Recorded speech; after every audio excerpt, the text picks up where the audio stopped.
So, kamusta po mga ka-Streetwise? Ako po si Takeru Miyamoto at welcome po sa aking munting channel. So, mga kababayan, bugbog na po talaga itong si Joel Villanueva. Hindi lang po sa mainstream media, pati na rin po sa social media at mas lalo na po sa aming mga vlogger. Kasi nga po, no, sa kabila po ng pag-deny o pagtanggi ni Joel Villanueva na kesyo siya daw po ay walang kinalaman dyan po sa maanumalyang flood control project, ang dami pong lumalabas po ng mga picture at ebidensya na siya po madikit na kaibigan nung Henry Alcantara. So ayun nga yung point. ang ironic nito mga kababayan, no, sa kabila nga po ng nangyayari kay Joel Villanueva, may bago na namang video lumabas na talagang inuugnay talaga si Joel Villanueva dito po kay Henry Alcantara, no. Sa hindi po nakakakilala kay Henry Alcantara, siya po yung yung district engineer ng DPWH na sinasabi nga na sobrang daming kinurakot sa flood control, no? So ngayon, para mas makuha natin yung point natin dito mga kababayan, no, kawawa naman si Joel, no, bugbog na no. Pero kung talagang may kasalanan or may ginawa talagang kalokohan itong si Joel Villanueva, deserve niya po talaga na maramdaman niya ang galit ng taong bayan. So huwag ka magpapabiktim dito, ha? So ito, basahin natin to. Sabi ito sa Billionaire News Channel. Okay? Sa gitna ng flood control scandal, isa na namang video ang lumutang sa tila ugnayan ni na Senator Joel Villanueva at controversial na District Engineer Henry Alcantara. Yan. Okay? Yan ang agenda report ni Dexter Ganibe. Okay, ng Abante. So, paano ba? Okay, sige, panoorin natin yung report, no? Para matawa tayo. O sige, ito to. Control scandal. Isa na namang video ang lumutang sa tila ugnayan ni na Senador Joel Villanueva at controversial District Engineer Henry Alcantara. Yan ang agenda report ni Dexter Ganibe ng Abante. Hindi lang po bilang District Engineer. Yan ang throwback video ng talumpati ni Nooy DPWH Bulacan First District Engineer Henry Alcantara sa inaugurasyon ng pagsasaayos ng Bambang Bridge sa Bocaue, Bulacan at ng bagong Pagoda View Deck. Dito, ikinuwento ni Engineer Alcantara ang pangungulit sa kanya ni Senator Joel Villanueva para sa kakailanganing budget upang maayos ang tulay at maitayo ang view deck sa tabi nito. Pag po kinakausap ko si Sen. Yan na, so meron, kasi alam nyo kasi, no, mga kababayan, no, yung binabanggit ni Joel Villanueva na ni minsan hindi daw po siya nakipag-usap, no? Ni minsan hindi daw po siya nakipag-usap sa DPWH, no? Tinuro niya pa nga dito si Secretary Bonoan at si Mark Villar. No, di ba? Sabi niya ganoon, di ba? Di ba? Hindi naman ako nakipag-usap sa inyo or gumawa ng pabor. Syempre, sino ba naman tanga ang kakausap sa DPWH Secretary? Syempre, kakausapin mo diyan yung kaibigan mo. O at saka District Engineer. Ayan, si Alcantara na nga ito. O so, anong sabi niya dito, no? Ano bang sabi niya dito? Sige. Ano ba, magkano pa kulang natin dyan? Kasi talaga po kinukulit siya. Anyway, ito na po tayo ngayon. Isang matatag na proyekto na inilaan ng ating buting senador at ang kanyang pamilya. Sa report ng Philippine News Agency, kabuang 68.84 million pesos ang nilaang budget para sa nasabing proyekto na sinimulan noong 2019. Ayon So 2019, panahon ni Digong, 68.84 million. So para dun sa maiksing tulay, no? Okay, sige. kay Alcantara, ang Top Notch Construction ang gumawa ng proyekto. Isa ang top notch sa 15 kontratista na pinangalanan ni Pangulong Bongbong Marcos na nakakuha umano ng pinakamalaking budget sa flood control projects. Una nang dumistansya si Puta, double dead to. Puta. Tingnan nyo, ha? Oh. Okay, hindi naman ako engineer, no? Pero doon sa may isang maiksing tulay na mayroong 64 million, medyo questionable sa akin yun, ha? Tapos, ngayon, mayroon talagang ugnayan si Joel Villanueva at saka dito kay Alcantara base sa video. And then, pangalawa, mga kababayan, double dead nga to kasi nga, yung top notch is pinangalanan nga po ni PBBM yan na isa sa mga maanumalyang kontraktor. No. Joel, ano ba? Akala ko ba wala kang kinalaman dito? Ano ka ba? Alive! Villanueva sa issue ng maanumalyang flood control projects na nadiskubre sa Bulacan. Naglabi po ba ako sa inyo? Ng Ito sinasabi ko kanina, di ba?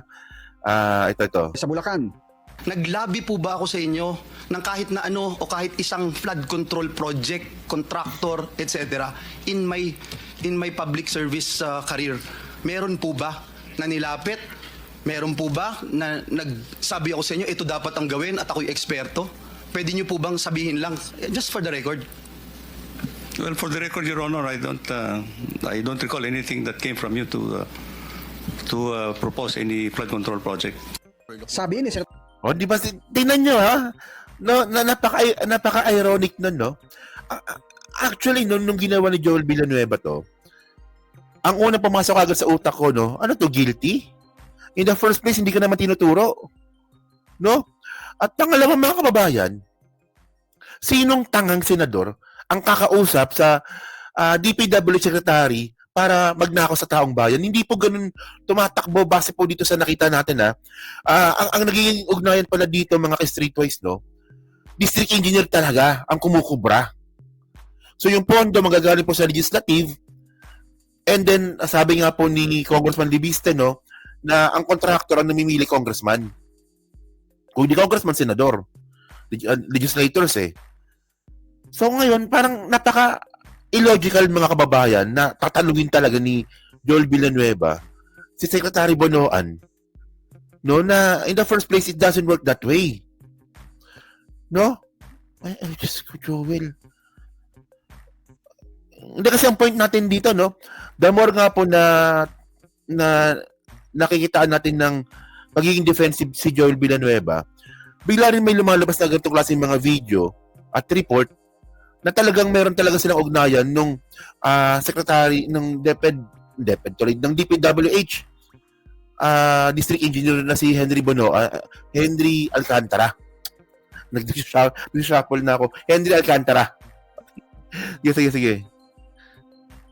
Dr. JV, hihilingin niya sa Senate Blue Ribbon Committee na masabpi na para sa susunod na pagdinig ang mga naging opisyal ng Bulacan 1st District Office ng DPWH. Itong dapat imbestigahan itong mga particular districts, mukhang masyado na sila naging sakit. I receive information na papasok sila 10 a.m., 2 p.m., alisa na at magkakasino na sabay-sabay. Diba? So, tsaka yung lifestyle nila iba na. Dapat yan ang imbestigahan. Una nang sinabi ni Senator Panfilo Lacson na maaring may mga senador ang nakinabang sa mga infra project ng pamahalaan. Kaya may rekomendasyon siya sa Malacanang kaugnay ng isumbong sa Pangulo website. If it's not asking too much, I would like to propose that the Sumbong sa Pangulo website be expanded to cover other infrastructure projects, hindi lang flood control. It will really help a lot because it helped us a lot. Kasado na sa Lunes ang ikalawang pagdinig ng Senate Blue Ribbon Committee sa mga anomalya sa flood control project ng gobyerno. Para sa agenda, Dexter Ganibe. Yung mga kababayan, no, bali, okay, no, meron pala silang part 2 ng hearing sa Blue Ribbon Committee sa Lunes. Alam nyo, no, ito yung sinasabi ko na, no, naging redundant na nga po tayo, eh. Ang napansin lang po talaga natin dyan po sa unang hearing dyan sa Blue Ribbon Committee, ang nangyari po talaga dito, naging platform lang po ito ng mga senador na maghugas kamay sa kanilang kinalaman dyan sa mga flood control projects, di ba? So, nakita nga natin doon si Joel Villanueva, si Bongo, at saka si Mark Villar. So, ngayon, ang abangan ngayon natin dito, sa Lunes kung anong mangyayari. Kasi ang point ko dito, mga kababayan, no? Sige, sabihin na nga natin na nagsimula po ang lahat sa district engineer, ang nakawan dyan po sa DPWH. Pero tandaan po natin, mga kababayan, hindi po makakapagnakaw yung mga district engineer po na yan kung sila lang po mag-isa. May mga kasabwat po yan. So, para sa akin, napaka-unfair kung ang paparusahan lang po dito is district engineer lang at saka yung contractor. So, paano yung mga legislator natin na sila mismo ang namili ng contractor? Kasi conspiracy po yan, eh. Sabwatan po yan, eh. At especially nga nito, mga kababayan, sinabi na nga rin po ni Pampilo Lacson, ni Senator Pampilo Lacson, na malaki po yung chance na meron kasabot na sa senador. So sana mapangalanan na po ito sa Lunes. And by the way, no, hindi po talaga natin maiwasan na wag po ikumpara. Kasi for example, ako naniniwala po talaga ako, no, na itong si Pampilo Lacson, si Tito Soto, di ba? Si Rizon Tiberos, naniniwala naman po ako diyan na walang anomalya po sa flood control project po yan.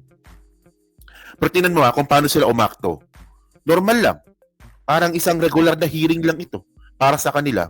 Hindi nagpapanik, walang paghuhugas kamay, hindi defensive, 'di ba? Hindi natin nakikita na pagiging guilty. No? Kasi nga wala silang kinalaman diyan. Pero kung ikukumpara po natin dito sa mga may ingay, no, katulad nga po nila Mark Villar, ni Bongo, no, pati si Bongo hanggang Facebook nagngangaw-ngaw. Si Joel Villanueva lalo na what they call this, na nagsasabi o nananakot na kapag siya daw po itinuro magdidemanda, mas lalo po tayo na pag-iisip na bakit yung mga ibang senador na naniniwala tayong malinis. Kasi malinis po talaga si Ping Lacson. Hindi po kumukuha ng pork barrel yan. O paano makapagpondo ng flood control yan kung walang pork barrel? O di ba? So mas lalo tayo na pag-iisip na nga no, bakit itong si Ping Lacson no, parang normal lang. Pero itong mga ibang mga maingay, sila pa yung nahalataan natin na guilty. No? So ano nga abangan natin sa Lunes? Tingnan natin. Kung ito po ay matutulad lang po sa unang hearing na ang nangyari lang po dito grandstanding para po magkaroon ng platform yung mga senador na hugasan yung mga sarili nila dyan po sa flood control project, isang malaking kabulshitan po ito. Yan, no? So yun mga kababayan, may sing topic lang po ito, no? Kasi nagulat lang talaga ako. May bagong report na naman pala na itong si Joel Villanueva at saka itong si Henry Alcantara may ugnayan talaga, no? So, mag-BFF pala sila talaga. Matagal na. 2019 pa, ha? Tandaan nyo, ha? 2019 pa. Panahon ni Digong, panahon na secretary pa si Mark Villar. Di ba? So, kayo ba, anong napapansin nyo nga po dito, no? Sa mga video at mga pictures, no? Kasi dito yung, unang report na nakitaan na may ugnayan si Joel at si Henry Villanueva, So marami pa yan, di ba? May mga pictures, may mga video pa, di ba?